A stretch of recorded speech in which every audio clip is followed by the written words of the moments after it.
ये आकाशवाणी है। कार्यक्रम स्पॉटलाइट में प्रस्तुत है स्वस्थ भारत के लिए बजट 2021-22 पर स्वास्थ्य मंत्रालय की press conference. Now may I request Honorable Minister Sir to kindly address the gathering. हमेशा से मैं ये कहता रहा हूँ कि हेल्थ में जो प्रिवेंशन है, पॉजिटिव हेल्थ है, प्रमोटिव हेल्थ है, इसका बहुत बड़ा महत्वपूर्ण योगदान है और इसमें भी जो होलिस्टिक हेल्थ का कंसेप्ट है, इसको एक जन आंदोलन के रूप में विकसित होना चाहिए। ये सोशल मूवमेंट बनना चाहिए।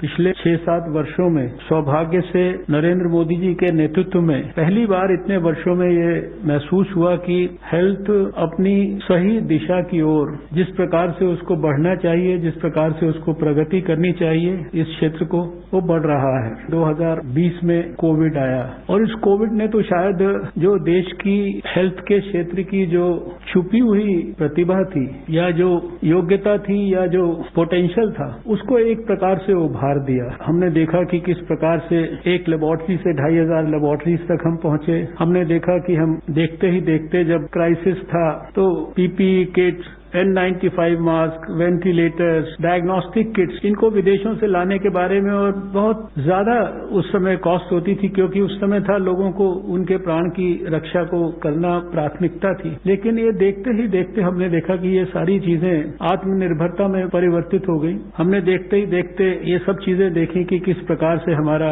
ICMR उसने दुनिया में सबसे पहले शायद शुरुआती देशों में वायरस को आइसोलेट कर दिया। जब म्यूटेशन आया उस म्यूटेशन को भी आइसोलेट कर दिया। जीनोम सीक्वेंसिंग अभी ज्यादा चर्चा के अंदर आई, लेकिन जीनोम सीक्वेंसिंग तो हमारे लेबोरेटरीज में और ICMR में तो मई-जून के महीने के अंदर होनी शुरू हो गई थी। और जिस प्रकार से देखते ही देखते हमने देखा कि इतिहास में सबसे कम समय के अंदर अगर कोई वैक्सीन का डेवलपमेंट का प्रोसेस सक्सेसफुली हो गई। आज 80-85 लाख लोगों को, हेल्थ वर्कर्स और फ्रंटलाइन वर्कर्स को वैक्सीन भी उपलब्ध हो गई है। 20-25 देशों को हम ऑलरेडी वैक्सीन जो है वो विदेशों को देने की स्थिति के अंदर आ गए हैं और बहुत ही जल्दी जो एक बड़ी कैटेगरी है 50 साल से ऊपर के लोग, इनको भी मार्च के महीने में हम वैक्सीन देने की स्थिति में आ रहे हैं। और खाली ये 2 वैक्सीन नहीं, अभी जब मैं लिस्ट का विश्लेषण करता हूं तो ध्यान में आता है कि कम से कम 18-20 वैक्सीन के ऊपर अलग अलग स्टेजेस में काम हो रहा है। कोई प्री क्लिनिकल ट्रायल है, कोई एडवांस्ड प्री क्लिनिकल ट्रायल है, कोई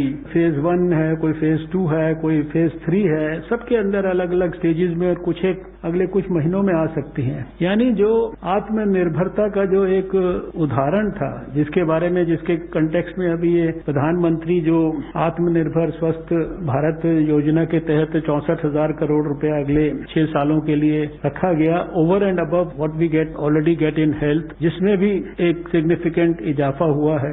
मेरे लिए ये बहुत संतोष की बात है कि अभी हम एक प्रकार से जो फ्यूचर हमारी रेडीनेस है बायो सेफ्टी के बारे में और बायो सिक्योरिटी के बारे में, WHO का डाटा है कि 2020 में ही कोविड के अलावा भी 60 आउटब्रेक्स को जो है दुनिया ने सामना किया। और खाली अगर ICMR की बात करें तो उनका कहना है कि पिछले 6 साल में उन्होंने 1240 रीजनल आउटब्रेक्स जो है उनको खाली ICMR ने इन्वेस्टिगेट किया। अगर मैं NCDC वालों से बात करूं, उनके भी यहाँ चीफ बैठे हैं, तो वो तो कहते हैं इससे ज्यादा हम हर साल करते रहते हैं। यानी ये सारी परिस्थितियों के अंदर और जो पिछले 10 साल के अंदर खासकर जो 4 जो है हमारे दुनिया के अंदर जो है H1N1, इबोला, जीका और ये कोविड का भी पेंडेमिक की परिस्थिति हुई और भी दूसरी जो बीमारियां आई, उसकी दृष्टि से ये जो बजट है ये हमारे लिए बड़ा संतोष का विषय है कि हम अपने आप को फ्यूचर रेडी करने के लिए, यद्यपि उस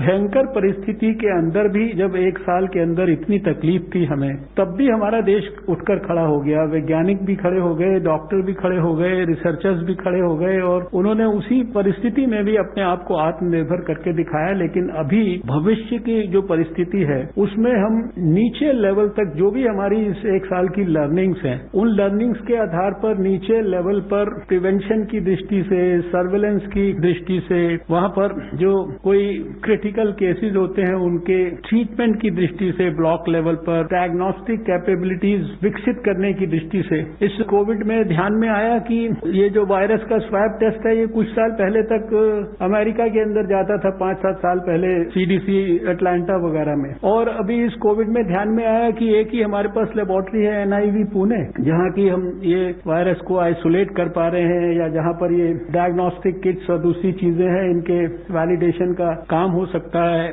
या उससे संबंधित जितने भी पक्ष हैं उनकी हैंडलिंग हो सकती है। तो अभी आगे की फ्यूचर रेडीनेस की दृष्टि से जो एक बड़ा पिक्चर बनाया गया है और जिसके लिए हम इस समय प्रधानमंत्री जी को और अपने वित्त मंत्री जी को हृदय की गहराइयों से धन्यवाद करना चाहते हैं कि उन्होंने जो विजन हमारे मंत्रालय के सभी साथियों ने आने वाले समय के लिए प्रस्तुत किया उसको स्वीकार किया। आज चाहे वो नेशनल इंस्टीट्यूट ऑफ वायरोलॉजी हो, उसके लिए सारे देश के अंदर रीजनल स्तर पर उसी तरह के इंस्टीट्यूशंस का क्रिएट करना हो, चाहे फिर बायो सेफ्टी जो BSL लैब्स हो, BSL 3 लैब्स हो, या इसी प्रकार से NCDC के जो BSL लैब्स हैं, या उनके जो रीजनल सारे देश में सेंटर्स हैं, ब्लॉक लेवल पर क्रिटिकल केयर के, डायग्नोस्टिक के, वो सारे विस्तार से आपको सारी की सारी चीजें यहाँ पर प्रस्तुत की गई हैं। तो मैं इतना कहना चाहूंगा कि ये बजट हमारे सबके लिए और हेल्थ सेक्टर के लिए हमें बहुत ज्यादा आनंद भी है, संतोष भी है। और आज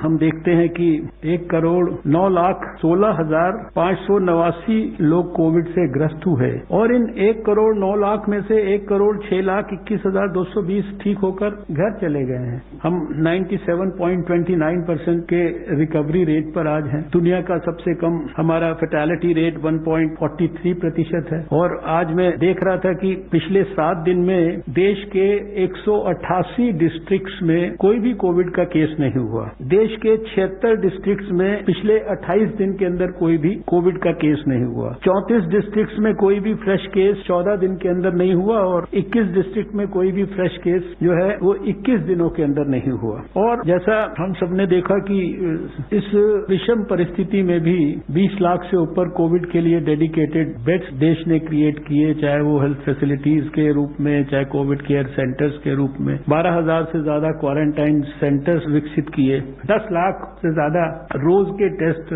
भारत ने करने शुरू कर दिए। बड़ी संख्या के अंदर N95 मास्क और PPE किट्स बनाना शुरू कर दिया था। वेंटिलेटर्स हमने बनाने शुरू कर दिए। हमारी साइंस लेबोरेटरीज ने 150 से ज्यादा देशों को हमने हाइड्रोक्सी क्लोरोक्वीन इस दौरान के अंदर आत्मनिर्भरता का इतना बड़ा परिचय देते हुए एक्सपोर्ट किया। और उन सब चीजों का परिणाम यह हुआ कि आज बड़े गर्व से भारत दुनिया के सामने अपने दोनों पांवों पे खड़ा होकर कह पा रहा है कि हमने विषम परिस्थितियों में भी कोविड के खिलाफ जो लड़ाई है उसको सफलतापूर्वक जीतने का प्रयास किया है। और जैसा मैं बार बार कहता हूं कि ऐसा लगता है कि शायद कोविड के खिलाफ जो जंग है उसका जो बिगनिंग ऑफ द एंड है वो शुरू हो गया है। बहुत सारे लोगों के मन में ये बात आई है कि अभी तो वैक्सीन भी आ गई है और कोविड के केसेस भी बहुत कम हो गए हैं, और 4-6 महीने से लगातार नंबर्स के अंदर सुधार होता जा रहा है। इसलिए मास्क लगाओ या ना लगाओ, मास्क को घर में छोड़ के आओ, मास्क को गले पर लटका कर रखो, सोशल डिस्टेंस मेंटेन करके रखो या ना रखो, कोई फर्क नहीं पड़ेगा, अब तो वैक्सीन आई गई है। तो आप सबकी एक और बड़ी जिम्मेदारी है कि अभी लोगों को कोविड एप्रोप्रिएट बिहेवियर इसके संदर्भ में, जिसके संदर्भ में हमने सारे साल भर, चाहे वो टेलीफोन की कॉलर ट्यून के माध्यम से हो, चाहे वो प्रधानमंत्री जी के राष्ट्र के नाम संदेश के माध्यम से हो, चाहे वो यहाँ होने वाली 4 बजे की प्रेस कॉन्फ्रेंसिस के माध्यम से हमारे स्वास्थ्य अधिकारियों के द्वारा जो जानकारी दी गई है, हमने बार बार लोगों को रिमाइंड किया है। और उस रिमाइंडर में शायद अभी सबसे क्रूशियल टाइम आया है, क्योंकि इस समय जब चीजें कम हो रही हैं, लोगों को शायद ये गलतफहमी हो सकती है कि इसका इस्तेमाल अब उतना आवश्यक नहीं है। तो मैं चाहता हूं कि आपके माध्यम से ये जो प्रिकॉशंस लेना है, जिसको पूरे 1 साल में सोशल वैक्सीन का नाम देता रहा, अभी भले ही सोशल वैक्सीन के साथ रियल वैक्सीन भी आ गई है। एक तरफ रियल वैक्सीन का इस्तेमाल करना है, एक तरफ इस सोशल वैक्सीन का भी इस्तेमाल करना है। और हमें पूरा विश्वास भी है इस बात का, उत्साह भी है कि शायद आने वाले समय में हम अपने देश को निश्चित रूप से कोविड के संकट से सफलतापूर्वक बाहर निकालेंगे।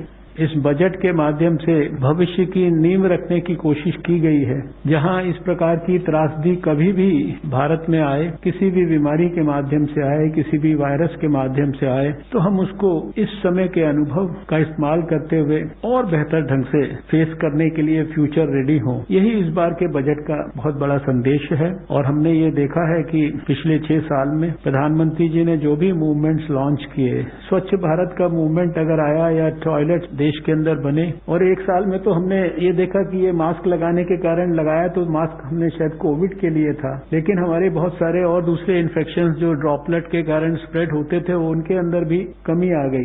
टॉयलेट्स के कारण जो हमारे फीमेल्स के लिए एक और आइडियल कॉन्ड्यूसिव अपनी उसको प्राइवेट लाइफ को हैंडल करने का एक मौका गांव-गांव मिला, उसके कारण भी कुछ जो बीमारियां उससे संबंधित थी उनके अंदर जो है हमें निश्चित रूप से डिक्लाइन देखने को मिल रहा है। स्वास्थ्य एक जन आंदोलन बने, जो हमारा वर्षों से एक सपना रहा है, उस दिशा में देश और समाज प्रगति कर रहा है। स्वास्थ्य के लिए इतनी बड़ी संख्या में देश के एनजीओज ने, हेल्थ वर्कर्स ने, इंटरनेशनल ऑर्गेनाइजेशंस ने, बहुत लोगों ने बहुत कुछ किया।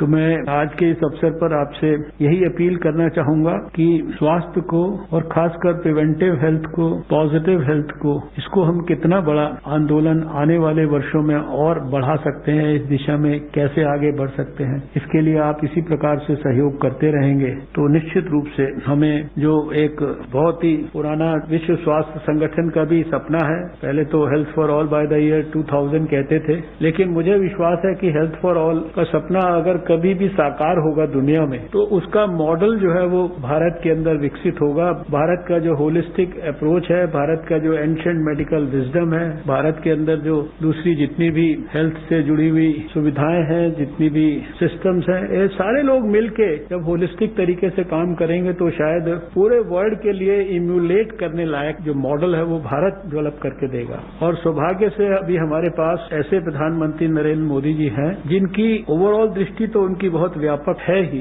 जो लोगों के सफरिंग्स को खत्म करने के लिए, लॉन्ग स्टैंडिंग प्रॉब्लम्स की समाधान करने के लिए नए सिरे से वो हर विषय के ऊपर विचार करते हैं, चिंतन करते हैं, नई योजना बनाते हैं, नया विजन डेवलप करते हैं, उस विजन को प्रोग्राम में परिवर्तित करते हैं, उस प्रोग्राम की मॉनिटरिंग भी स्वयं करते हैं, उसके जो आउटकम्स हैं उनको भी स्वयं विश्लेषण करते हैं, उसमें फिर अमेंडमेंट्स भी खुद गाइड करते हैं। तो ऐसे समय पे जब इस प्रकार का नेतृत्व भारत के पास है, जिसका स्वास्थ्य के प्रति भी, एजुकेशन के प्रति भी और विशेषकर साइंस के प्रति जो है बहुत ज्यादा कमिटमेंट है, पैशन है, तो हमें लगता है कि आप सबके सहयोग से भारत बहुत तेजी से इन सब विषयों पर आगे बढ़ सकता है। इसी निवेदन के साथ कि आपका सहयोग देश को ऐसे ही मिलता रहे। Thank you, Minister, sir. Now may I request Secretary, Ministry of Health and Family Welfare, Rajesh Bhushan, sir, to give remarks on positioning of health and well-being in the Union Budget. नमस्कार।